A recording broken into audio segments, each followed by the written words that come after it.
नमस्कार, शिक्षालय में आप सभी का बेहद स्वागत है। मेरा नाम है Renu Yadav. Chemical reactions and equations में एक एनसीईआरटी क्वेश्चन है, आइए सॉल्व करते हैं। क्वेश्चन कहता है कि हमने जो स्टेटमेंट दे रखा है उसको केमिकल इक्वेशन में लिख दीजिए और बैलेंस कर दीजिए। देखिए, इक्वेशन है hydrogen plus nitrogen gives ammonia. ठीक है, इक्वेशन बहुत सिंपल है, आंसर बहुत सिंपल है। जिन बच्चों को बेस आता है वो थोड़ा आगे बढ़ा कर देख लीजिए वीडियो को। जिन बच्चों का बेस थोड़ा गड़बड़ है, जो एक गलत या बुरी बात नहीं है, वो बेसिक समझ लीजिए।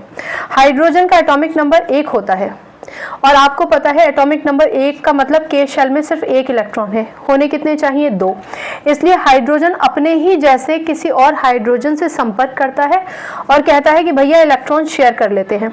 जब ऐसा होता है तो हाइड्रोजन जिसके पास 1 इलेक्ट्रॉन था, बाजू वाले हाइड्रोजन से उसका 1 इलेक्ट्रॉन शेयर कर लेता है, यानी इस हाइड्रोजन के पास 2 इलेक्ट्रॉन हो गए। सेम कहानी इस हाइड्रोजन के साथ होती है।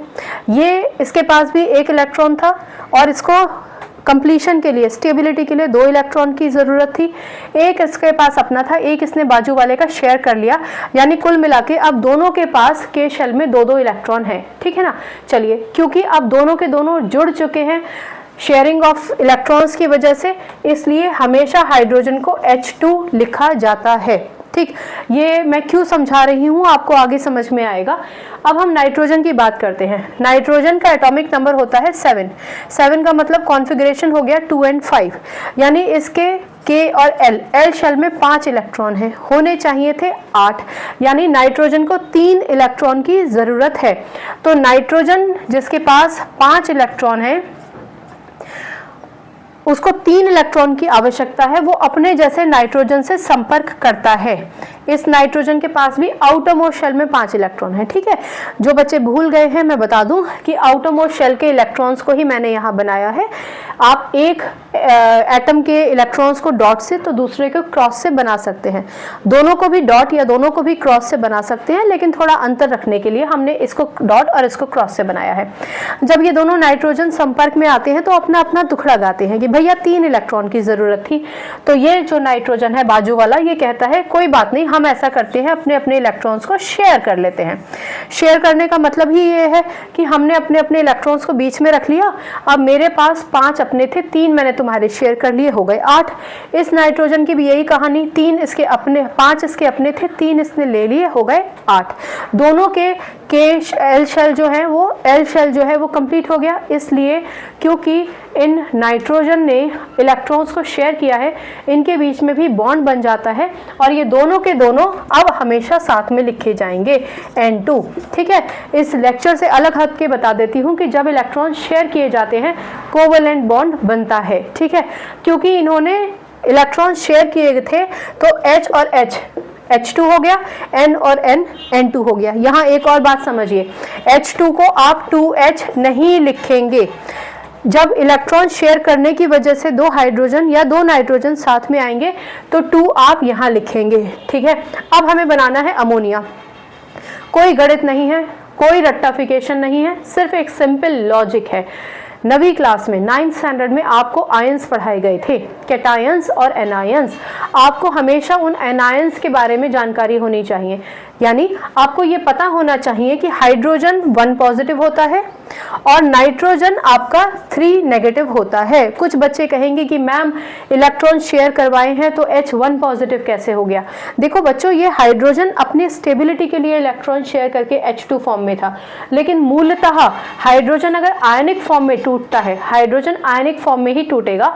आयनिक फॉर्म में हाइड्रोजन जब टूटता है तो H पॉजिटिव होता है। ठीक है, H नेगेटिव भी होता है, लेकिन इस इक्वेशन में उसका कोई काम नहीं है। नॉर्मली हम हाइड्रोजन को H पॉजिटिव ही पढ़ेंगे, H नेगेटिव आप 11th में पढ़िएगा। ठीक, चलिए, तो H पॉजिटिव और N3 नेगेटिव।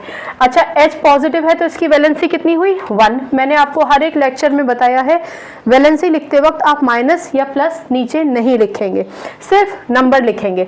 नाइट्रोजन की वैलेंसी है 3 नेगेटिव, तो हम यहाँ पर इसको 3 लिखेंगे। इसकी वैलेंसी कितनी हुई? 3। इसके बाद का आप चाहे तो ये हटा दीजिए, कंफ्यूजन ना हो। और इसके बाद का तो आपको पता ही है, हमें क्रिस क्रॉस कर देना है, यानी हाइड्रोजन का मल्टीप्लिकेशन 3 से और नाइट्रोजन का मल्टीप्लिकेशन 1 से, यानी N1H3। मैंने आपको हर एक लेक्चर में बताया है n लिखने की आवश्यकता नहीं होती है। आप अगर कुछ नहीं भी लिख रहे हैं तो हम ये मान के चलते हैं कि 1 है, यानी H2 + N2 बनाते हैं NH3, ठीक है ना। याद रखिए ये स्टेबिलिटी की वजह से इन्होंने इलेक्ट्रॉन शेयर किए थे, इसलिए H2N2 है। लेकिन मूलतः अपने आयनिक फॉर्म में एलिमेंट्स हमेशा अपने आयनिक फॉर्म में टूटते हैं एक नया प्रोडक्ट बनाने के लिए, यानी रिएक्टेंट्स हमेशा अपने आयनिक फॉर्म में आएंगे पहले, तब कहीं जाके एक नया प्रोडक्ट बनाएंगे।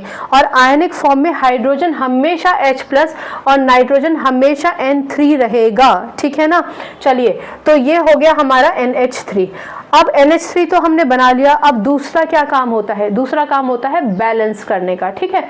हाइड्रोजन यहाँ तो 2 हैं, यहाँ 3 हो गए, समस्या। नाइट्रोजन यहाँ 2 है और यहाँ कितना है? 1 है, फिर से समस्या। अब इस समस्या का समाधान कैसे करेंगे? समाधान के लिए चलिए हम यहाँ पर मान के चलिए 2 लगाते हैं, ठीक है। नाइट्रोजन 2 हो गए, बहुत बढ़िया। लेकिन हाइड्रोजन कितना हो गया? हाइड्रोजन हो गया 2 3 6, 2 3 6 हो गए। अब इसको 6 कैसे बनाएंगे? तो यहाँ 3 लगा लीजिए।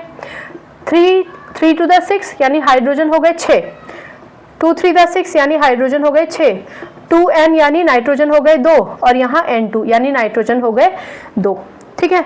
तो ये आपकी हो गई इक्वेशन बैलेंस। आप चाहें तो इसको लिख सकते हैं हाइड्रोजन, आप चाहें तो इसको लिख सकते हैं नाइट्रोजन, चाहे इसलिए क्योंकि इन्होंने ऑलरेडी दे रखी है इक्वेशन, और इसको आप लिख सकते हैं अमोनिया। ये अमोनिया है, अमोनियम मत लिख दीजिएगा, वो एक आयन होता है, ठीक है। NH4 पॉजिटिव, ये अमोनिया है, ठीक है ना। चलिए, तो ये था आपका टोटल इक्वेशन जो आपको लिखनी है। बच्चे हमेशा गड़बड़ कर देते हैं, अर्थ का अनर्थ करके आ जाते हैं, उसमें उनकी कोई गलती नहीं होती है क्योंकि बेस क्लियर नहीं होता है। हर बार हर लेक्चर में मैं आपको थोड़ा बेस ज़रूर रिवाइज कराती हूँ ताकि आप अगर कुछ भूल गए हैं या कन्फ्यूजन में है तो वो क्लियर हो जाए।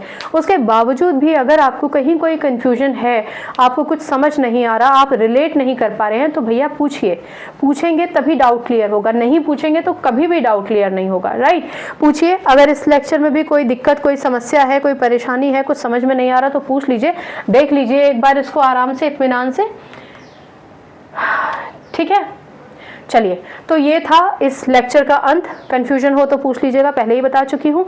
और बाकी केमिस्ट्री से अपनी केमिस्ट्री अच्छी बनाइए, शिक्षा ले आइए। अगली बार मिलने तक अपना ख्याल रखिए, खुश रहिए, आनंद से रहिए, और बेसिक कॉन्सेप्ट्स के लिए प्लेलिस्ट में जाइए और इस चैप्टर से रिलेटेड जो टॉपिक्स दे रखे हैं, जो लेक्चर्स दे रखे हैं, 9th स्टैंडर्ड के जो लेक्चर्स दे रखे हैं बेसिक कॉन्सेप्ट से रिलेटेड, देख लीजिए, आपका बेस कॉन्सेप्ट क्लियर होगा। कन्फ्यूजन्स के लिए तो हम हैं ही आपका क्लैरिफिकेशन करने के लिए, ठीक है।